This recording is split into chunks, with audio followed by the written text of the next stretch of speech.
Lumobo ng more than 600 ni Vangu utang if a husband ng naialam.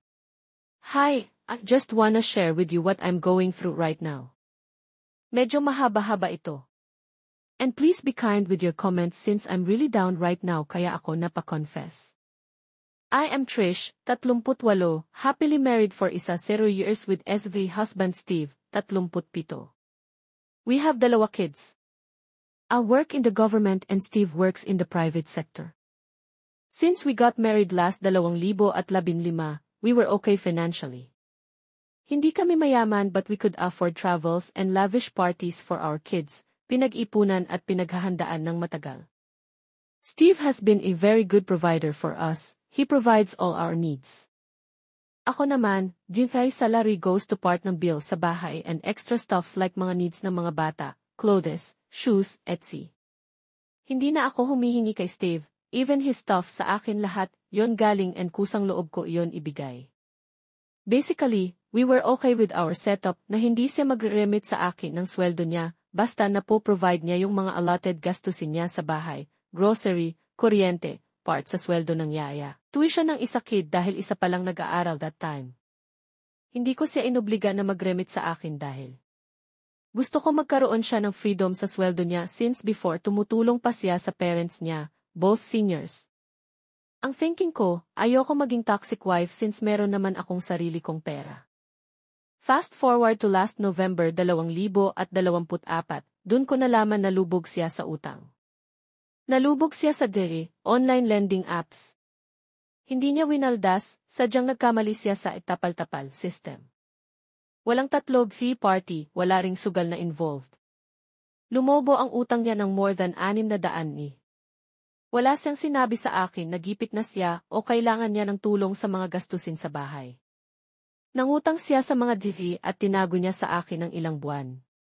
Sa kanya lang sinabi nung nakakahalata na ako at marami na akong tanong kung bakit may nagloloan at para saan dahil nahuli ko na may nagsi. Sa bahay. Sobrang down niya dahil yung mga DV sobrang harass na ang ginagawa sa kanya to the point na gusto na niyang mag-suicide. Pero sabi ko hindi solusyon yon, maraming paraan. Tutulungan ko siya dahil asawa ko siya at mahal ko siya. I help him get through it. Ako gumawa ng paraan na makahiram kami sa mga kakilala, makaloan siya para mabayaran yung mga DV. In short, sinolusyonan ko yung problema niya. Dahil dun, short na kami kasi halos lahat ng sweldo niya napupunta na sa pambayad ng loan. Ako na ang sumalo sa lahat ng gastusin namin sa bahay. Although meron kaming small business, hindi kami pwedeng mag-rely dun kasi seasonal siya, merong times na sobrang lakas, then biglang sobrang tumal. Lahat dinadaan ko sa dasal. And sobrang thankful ako kay Lord na hindi talaga niya kami pinababayaan.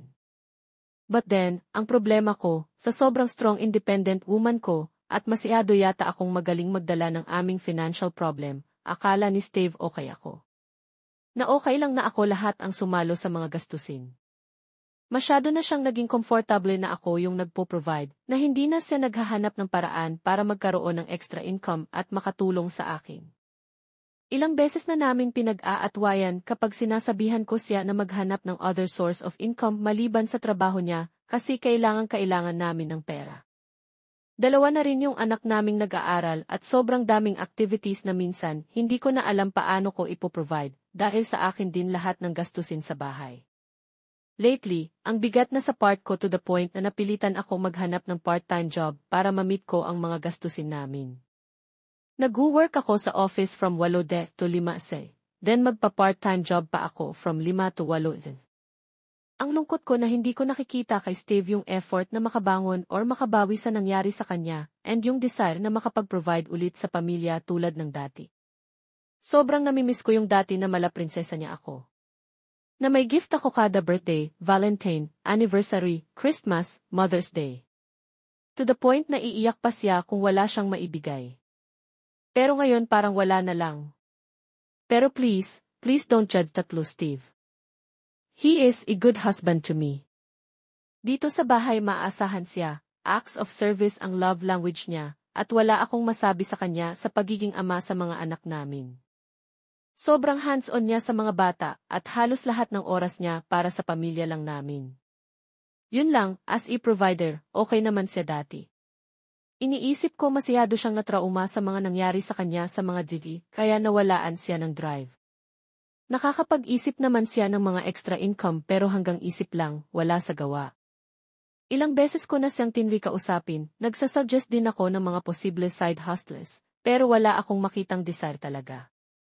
Alam ko parte ng buhay mag-asawa ang mga ganitong pagsubok. Sadyang napakabigat lang sa parte ko ngayon na karga ko yung buong pamilya namin na malapit na ring mag-isang taon. Salamat sa pagbaba sa aking kwento. Baka meron pa po kayong alam na ibang paraan para makatulong sa amin ni Steve na malampasan ang pagsubok na ito.